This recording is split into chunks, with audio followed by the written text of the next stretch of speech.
وقالوا أساطير الأولين اكتتبها فهي تملى عليه بكرة وأصيلا।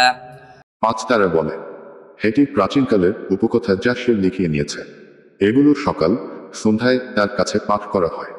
قل أنزله الذي يعلم السر في السماوات والأرض إنه كان غفورا رحيما।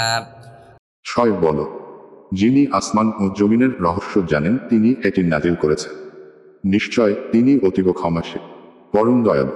وقالوا ما لهذا الرسول يأكل الطعام ويمشي في الأسواق لولا أنزل إليه ملك فيكون معه نذيرا।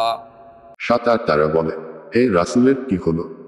সে আহার করে এবং হাটে বাজারে চলাফেরা করে, তার কাছে একজন ফেরেশতা পাঠানো হলো না কেন, যে তার সাথে সতর্ককারী হতো। أو يلقى إليه كنز أو تكون له جنة يأكل منها وقال الظالمون إن تتبعون إلا رجلا مسحورا। হাটে অথবা তাকে ধনভাণ্ডার ফেলে দেয়া হয় না কেন, অথবা তার জন্য একটি বাগান হয় না কেন যা থেকে সে খেতে পারে? জালিমরা বলে, তোমরা শুধু এক জাদুগ্রস্ত লোকের অনুসরণ করছো।